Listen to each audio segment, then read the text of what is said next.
في سؤال واحد بيطرحه الناس من زمان وملقوش عليه إجابة واضحة. ليه لما يتكسر رجل الحصان بيتقتل فوراً؟ مش بيتعالج، مش بينام ويستريح، مش بياخد جبس، مش بياخد وقت، بيتحقن وبيموت، وأحياناً بيتحرق بعدها. وللوهلة الأولى ده بيبدو وحشية، بيبدو إنهم ما بيحاولوش، بيبدو إن الحصان ما بيستاهلش. لكن لو عرفت الحقيقة الكاملة هتقول العكس تماماً. الموضوع فيه علم وتشريح وكيمياء دم وقصص مؤلمة جدا اتغيرت بيها قوانين كاملة حول العالم، واحنا هنشرحه كله من الأول للآخر. خليني أبدأ بمقارنة بسيطة. تخيل إنك وقعت وكسرت رجلك. ما هو أسوأ سيناريو ممكن؟ الدكتور بيعمل جبس، بيقفل المنطقة، بتاخد مسكن، وبتنام في البيت لمدة 6 أسابيع لحد ما العظم يتجبر. خلال الفترة دي إيه بتعمل؟ بتاكل في السرير، بتتحمم بصعوبة، بتتحرك على العكاز، بتنام بالساعات. الراجل التانية بتتحمل الوزن ده صح، لكن جسمك بيتكيف. الجلوس ممكن، الاستلقاء ممكن. دلوقتي الحصان وزنه 500 كيلو. نفس السيناريو مش ممكن تطبيقه، مش لأن مفيش علاج، لأن جسم الحصان نفسه مصمم بطريقة تخلي الكسر الشديد شبه حكم إعدام طبيعي. مش كلام مبالغة، ده علم تشريحي ثابت. وعشان تفهمه كويس لازم تعرف أول حاجة: راجل الحصان مش زي رجلنا خالص. هتعرف حاجة غريبة جدا: راجل الحصان من تحت الركبة ما فيهاش أي عضلة، مفيش، صفر خالص، بس عظم وأوتار وأربطة وجلد. لو أنت شلت الجلد عن راجل الحصان من تحت الركبة هتلاقي بالظبط زي ما تشيل الجلد عن أصابعك، عظام رفيعة ومربوطة بأوتار. ده كل حاجة. وده بالظبط هو المشكلة. إحنا البشر العضلات بتاعتنا في الساقين بتعمل حاجة مهمة جدا غير الحركة: بتضخ الدم لفوق. كل ما العضلة بتتقلص بتضغط على الأوردة وبتدفع الدم لفوق زي طلمبة. الحصان ملوش الميزة دي في رجليه، فالدم في رجل الحصان بيتحرك عن طريق طريقة أخرى تماما: الحافر. كل ما الحافر يقع على الأرض وزن الحصان بيضغط على جزء هش جوه الحافر اسمه الفروة والوسادة الرقمية، وده بيضغط على شبكة من الأوعية الدموية الصغيرة جوه الحافر وبيدفع الدم لفوق.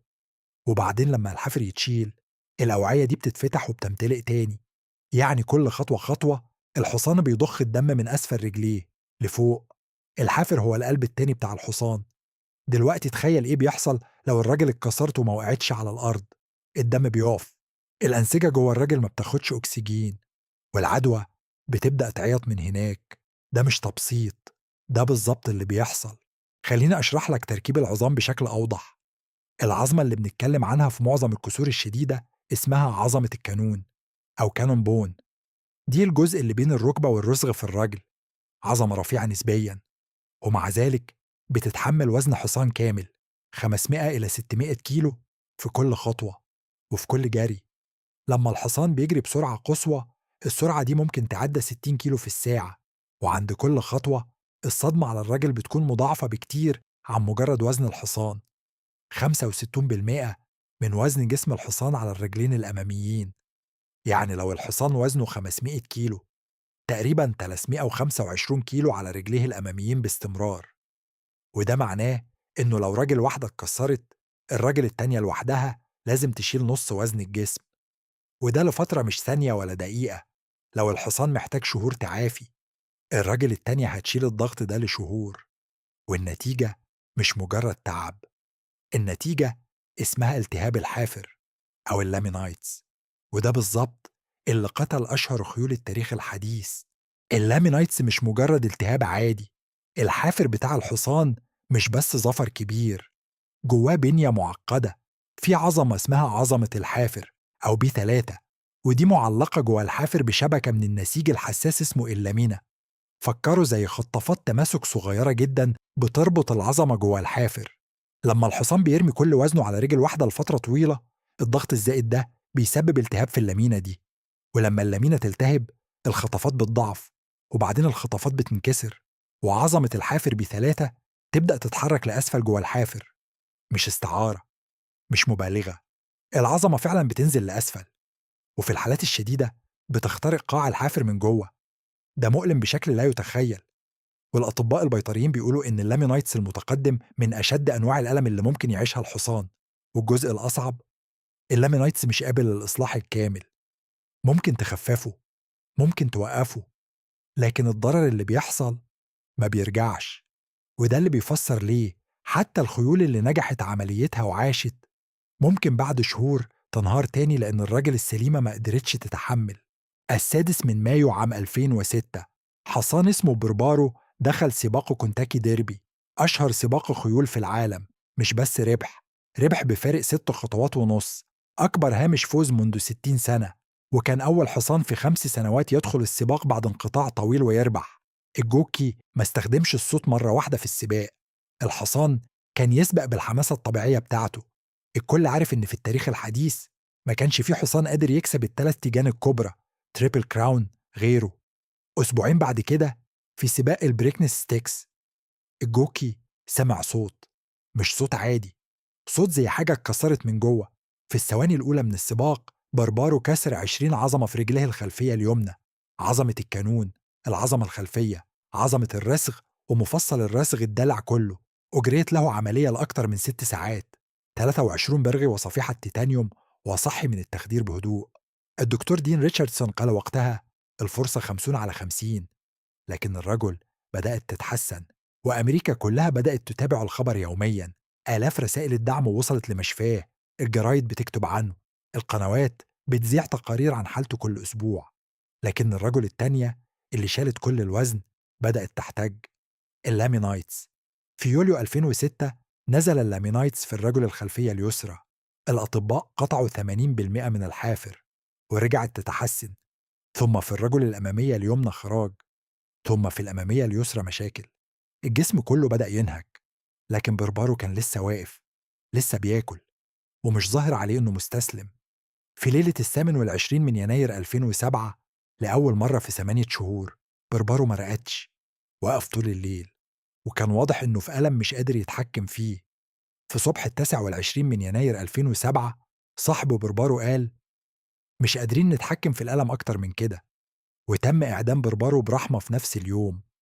تمثال من البرونز اتنصب له في كونتاكي، رفاته اتدفنت قدام المدخل الرئيسي لملعب كونتاكي ديربي، وصندوق باربارو فاند اتأسس باسمه لتمويل أبحاث علاج الخيول الكبيرة، وهو شغال لحد النهاردة. بربارو مش الحالة الوحيدة اللي هزت العالم. قبله ب31 سنة في 1975 فرس اسمها روفيان. روفيان كانت لا تهزم، 10 سباقات متتالية كلهم انتصارات. اتعمل ليها سباق خاص ضد بطل كونتاكي ديربي فولش بلاجر فيما عرف بسباق الجنسين، على غرار مباريات كرة المضرب في نفس العصر. 18 مليون مشاهد كانوا شايلين نظرهم على الشاشة. في الثمن الأول من السباق صوت الجوكي جال، سمعت صوت زي عود اتكسر، وبصيت لقيت العظمة ظاهرة فوق الكاحل. حاولوا، عملية استمرت 12 ساعة، وقفوا قلبها مرتين وجابوه تاني. لكن لما الحصانة صحيت من التخدير جسمها قال لأ. رفيان صحيت وهي فاكرة إنها لسه في السباق، بدأت تجري بأرجلها في الهوا. العظام المجبورة اتكسرت تاني، المرفق اتكسر، الجبسة اتفكت، الجراح اللي 12 ساعة ما بقيلها معنى. في فجر السابع من يوليو 1975 تم إعدام رفيان، جسدها تدفن تحت راية ملعب بيلمونت بارك، وبالمصادفة أو القصد دماغها كانت متجهة ناحية خط النهاية. موت رفيان خلى صناعة الخيول كلها تتغير. أول مرة الدنيا تفهم المشكلة مع التخدير وصحيان الحصان، وابتدوا يفكروا في حل. والحل ده بالظبط ظهر في قصة بربارو بعد 30 سنة. واحدة من أعجب الحقائق في موضوعنا ده، إحنا لما بنصحى من التخدير بنصحى ببطء بهدوء على سرير ناعم. الحصان لما بيصحى من التخدير بيصحى مذعور، جسمه مبرمج بالغريزة على حاجة واحدة، لو قعدت على الأرض قوم فورا. لأن في الطبيعة الحصان اللي رائد على الأرض هو الفريسة الجاهزة. فلما الحصان بيصحى وهو مخدر ومش قادر يقوم بيحصله ذعر كامل، بيحاول يقوم بكل قوته، بيضرب رجليه في الأرض والحيطان. وده بالظبط اللي حصل مع رفيان، كسرت رجلها المجبورة وهي بتحاول تقوم. بعد موت رفيان فكر العلماء في حل، وجاءوا بفكرة عبقرية. قبل ما يصحوا الحصان بيحطوه في حوض ماء دافي كبير. لما بيبدأ يصحى ويحاول يتحرك الماء بيبطل حركته، مفيش حيطان يكسر فيها رجله، مفيش أرض يضرب فيها الجبسة. بربارو صحى من عمليته في حوض الماء ده، والدكتور قال إنه عمليا جري لأوضته لياكل. ده اتحسن كبير، لكن مش كافي لوحده. الثالث من مايو عام 2008، سباق كونتاكي ديربي، فرس اسمها 8 بيلز تانية في السباق، جريت بكل قوتها، الحشد كان يصفق، بعد خط النهاية بمتر 200 خطأت، اتكسرت رجلين أمامية مع بعض، كسور مركبة في كاحلين في نفس الوقت. الطبيب البيطري اللي جه فورا قال إن الإصابة كانت شديدة لدرجة إنه ما قدرش يحركها من الميدان أصلا. تم إعدامها على الميدان قدام 157 ألف متفرج وملايين أمام الشاشات. العالم كله كان شايف، وده كان نقطة التحول الكبرى. المطالبات بإصلاحات جذرية في سباقات الخيول ارتفعت، قوانين تغيرت، أبحاث جديدة اتمولت. كتير بيقولوا طب ليه ما ينام ويستريح زي البشر؟ الإجابة فيها جنبين. الجانب الأول، جسم الحصان ما مصممش يرقد. الحصان فيه نظام في مفاصله اسمه ستي أباراتوس، جهاز التثبيت. ده نظام ميكانيكي طبيعي في الجسم بيخلي الحصان يقدر يقف واقف وهو نايم من غير ما يوقع، لأن في البرية الحيوان المفترس بيدور على الضعيف، والضعيف هو اللي راقد. فالحصان تطور على مدار ملايين السنين عشان يكون مستعد يجري في أي ثانية. الجانب التاني، الاستلقاء لفترة طويلة بيقتله. لو الحصان رقد لساعات طويلة، وزنه الهائل بيضغط على رئتيه ومعدته وأعضائه، بيعمل ضيق تنفسي، بيقلق، وبيحاول يقوم بالقوة. وزيادة على كده، لو راقد الأسابيع بيعمل قروح ضغط عميقة مؤلمة. حتى لو الطبيب حل مشكلة الراجل الكسرانة، ما قدرش يحل مشكلة إن الجسم مش مصمم يتعافى وهو قاعد أو نايم. غير الألم واللامينايتس، في عدو تالت بيستنى الفرصة دايما، الكسر المفتوح اللي فيه العظمة بتخرج من الجلد. هو أكتر أنواع الكسر خطورة في الخيل، ولأن رجل الحصان من تحت ملهاش عضلات وأوعية دم كتير، مش بيوصلها أجسام مضادة كافية. يعني لو دخلت بكتيريا في الجرح، الجسم مش قادر يحاربها بكفاءة في المنطقة دي. وعلاجها بالمضاد الحيوي مش بسيط، لأن الجرعة اللي تقدر تقتل البكتيريا بتقتل بكتيريا أمعائه المفيدة كمان، وده بيؤدي لمشاكل هضمية خطيرة. والألم نفسه معضلة كمانه. لو أعطيت الحصان مسكن قوي جدا، هيحس إن الراجل مش مؤلماه، وهيحمل عليها ويكسرها تاني. كل حاجة مرتبطة بالتانية، كل حل بيعمل مشكلة جديدة. هنا الحق بيقال. الإجابة أيوة، ممكن، في حالات معينة. الكسور البسيطة أو الكسور في العظام الكبيرة بعيدة عن الرسغ ممكن تتعالج بالجبس والراحة المحكومة. في خيول رجعت للسباق بعد إصابات، في عمليات نجحت، والطب البيطري اتطور بشكل كبير جدا في السنين الأخيرة. لكن لما الكسر بيكون شديدا، يعني العظمة بتتفتت ل20 قطعة زي بربارو، الأرقام بيقولوا حاجة تانية. احتمالية النجاح الكامل منخفضة جدا، احتمالية اللامينايتس كمضاعفة عالية جدا. تكلفة العلاج ممكن تعدى مئات الآلاف من الجنيهات لحيوان واحد. ومدة التعافي لو ما حصلتش مضاعفات من 6 شهور لسنة كاملة من الألم المستمر.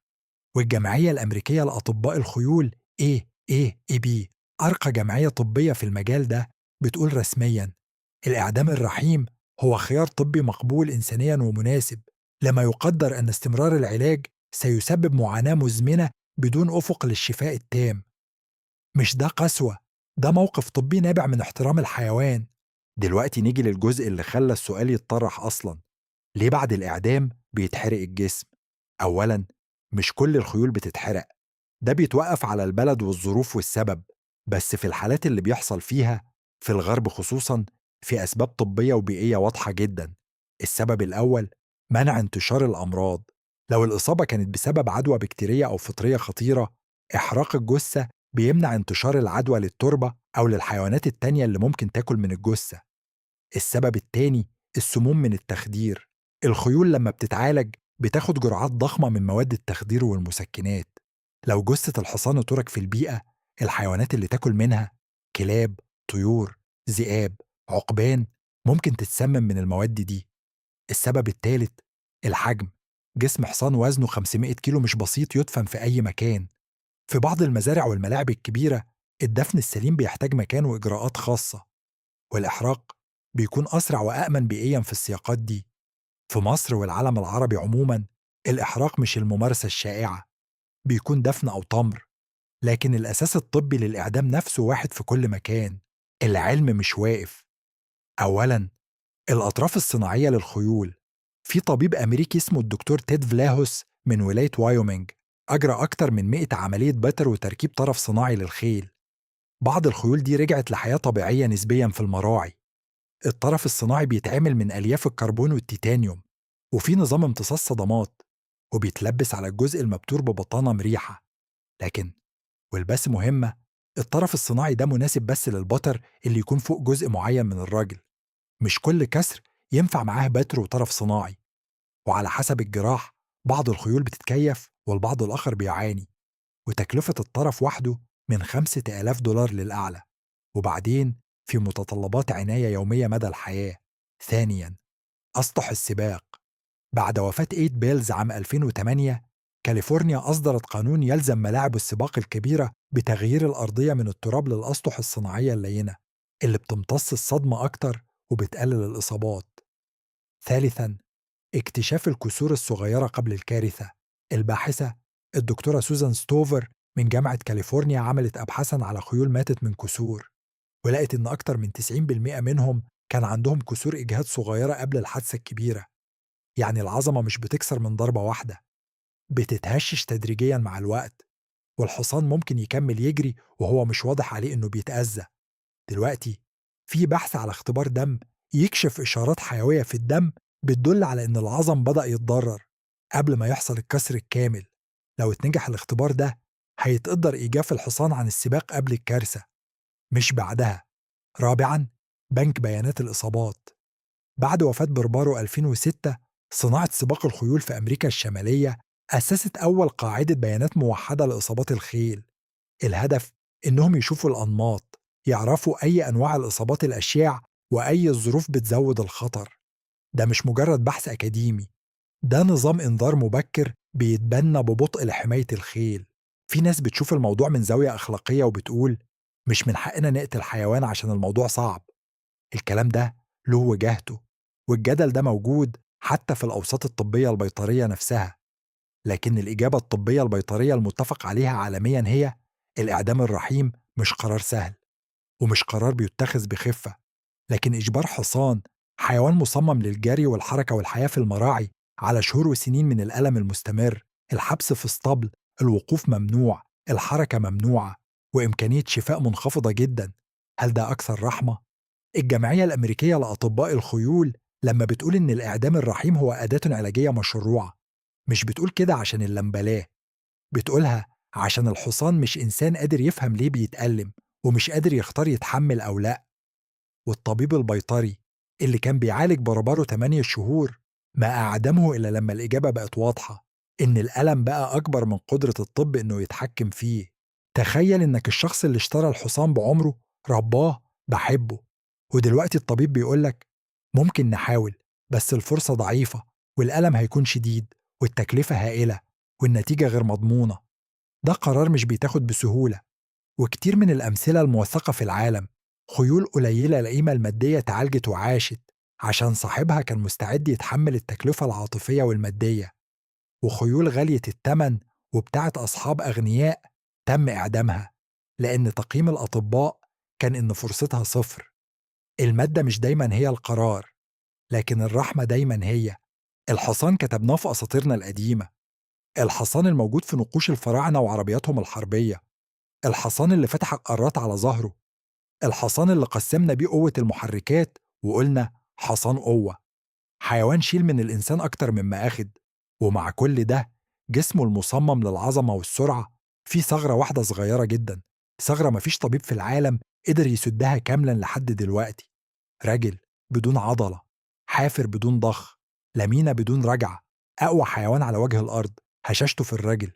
وده اللي بيخليني أشوف في قصة كل حصان انكسر مش بس مأساة، بشوف فيها درس أعمق، إن أعظم نقطة قوة فيك أحيانا بتكون هي أخطر نقطة ضعف فيك.